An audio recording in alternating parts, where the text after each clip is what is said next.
So with Treylon Burks, you're looking at a situation where there's a lot of mystery around it. And so the continued mystery spirals out of control because I think it is not as big a deal as people want to make it. Now, this is a slow time of the offseason, right? There's plenty of time for you to react and, frankly, overreact to what's out there right now. We have such a limited sample size of how much we're able to watch these guys. It's basically one day a week through phase 3, which we're currently in of the NFL offseason, that media is allowed to attend. Now, they're on the practice field more than one day a week. But there's one day where they're going to let the vultures out on the field, and then, everybody's going to make grand assessments off the 10-second video of you saw Treylon Burks going through a ladder drill or something like that. When in reality, that's not even close to what the full picture is. But because it is now a recurring situation where you saw it on the first day of rookie minicamp, second day rookie minicamp looked like things were much smoother. Didn't see an inhaler, and maybe they were hiding it from us at certain points, but the inhaler was definitely a part of the conversation on day one. Then you go to OTAs last week, and he starts out on the practice field with everybody. He goes through the open field tackling drills. Then they split off for individual drills by position, so wide receivers with the wide receiver coach, offensive line off in the corner, all these different things. And he has to go into the facility, comes back out during individual drills, goes through a little bit of it, goes back into the facility. And it's just something like, okay, what the hell? Nobody else is having this. And, Vrabel's asked about, does he have pollen allergies? And Mike just kind of snorts at us and says, I'm not talking about pollen. Just growls at us, kind of. And, I get it. What's Mike going to say? Yeah, I got pollen allergies too. I'm not out here running wind sprints or whatever the case may be. But the thing that kind of brings us back to light, that kind of continues to propagate it a little bit, is twofold. So, first and foremost, the fact that Treylon Burks isn't speaking. We have not heard from Treylon Burks since he arrived in Nashville, Friday of the NFL draft. So you get drafted on Thursday night. They fly him in, right? They do the whole photo shoot with the first-round pick. They bring the first-round pick to the facility for all of us media to speak to on a table with Mike on one side and John on the other. That's the last time we've heard from Treylon Burks. Didn't speak during rookie minicamp. Two opportunities to do so. Was not made available during OTAs. One opportunity to do so. We'll see what happens tomorrow. Whose decision that is also layered. It's not just as cut and dry as, the Titans aren't making him available to the media. What are they hiding? No, it's not as drastic as you want that to be.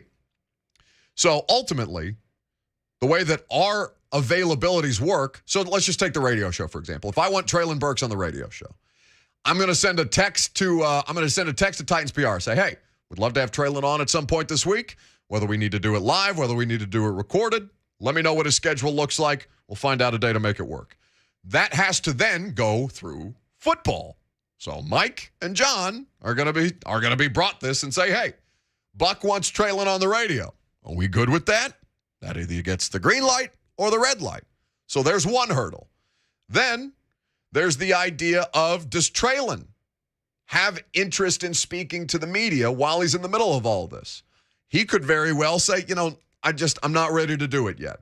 Even though he's already done it twice. Once with us on Zoom immediately after he got drafted, and once with John and Mike at the press conference. But he may have shut that down as well. It was my understanding that that they had planned for him to speak at some point during rookie minicamp, and then over the course of that second practice, that got nixed.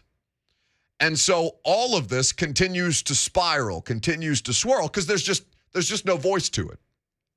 The best part of Mentorgate with Ryan Tannehill and Malik Willis is that both individuals who were caught up in the middle of that bleep storm got up on the podium and handled themselves like grown-ass adults. Ryan Tannehill said his piece on the front end. Malik Willis was asked about it at rookie minicamp on the podium with all of us, handled it like a pro. Put it to bed. Ryan Tannehill comes back for OTA, speaks to us, doubles down, puts it to bed. That was handled. Now, it spanned out over the course of a month because that was the time period that Ryan Tannehill first talked versus when he got up on the podium last Tuesday with us. But still, they did their part to squash it. Treylon Burks can do that as well. The Titans can have Treylon Burks do that. Why that's not happening is a larger part of the question. Because then you have this situation from Albert Breer in the Monday Morning Quarterback, which is the thing that kind of reinvigorates people's passion in this. And by the way, if you want to react to any of it, 615-737-1045.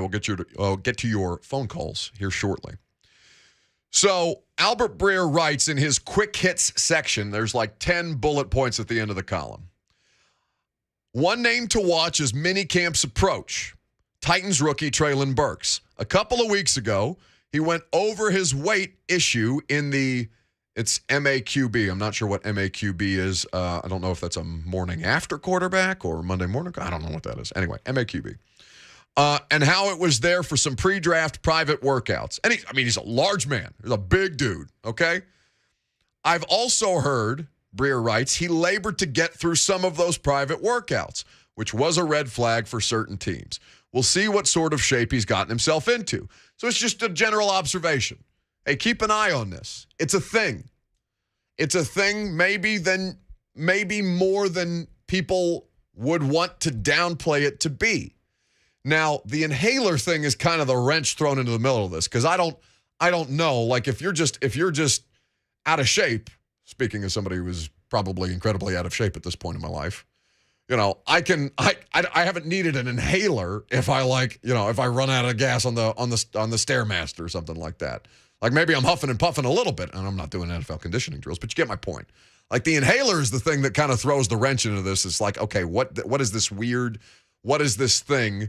And why is it present? And why won't they talk about it? Or why won't somebody talk about it? Anybody. Somebody. Do you have Mad Dog Russo back there? This is your first test. Say it to me. Say it to anybody. Say it to somebody. You got it? Say that to me. Say that to anybody. Say it to somebody. That's what I'm saying, Chris. That's all it is. Good job out of you, Robert. But my whole thing is, initially, my position at a rookie minicamp was, just like 10 deep breaths or 20 short ones. Whatever gets your heart rate back down. You know what I'm saying? And I'm not talking about Burks. I'm talking about you all. And plenty of people in my line of work too. Like I'm just not been out of shape about it on day one. Because day two, he was fine. Day two was fine. Then you come back OTAs and you're like, okay, it's a thing. Like you're going to report on it. It's happening. It's in front of me. It's now a part of the storyline because there's a threat. But still, like I'm not losing my mind. Because you know who else showed up kind of heavy to rookie minicamp and worked his way into shape in his rookie year? A.J. Brown. It was a whole thing. And he's not the first. He's not the last one to do it. So don't immediately fling to, John Robinson, another first-round bust. He got an out-of-shape wide receiver to replace the team's best offensive weapon. Fire everybody. No.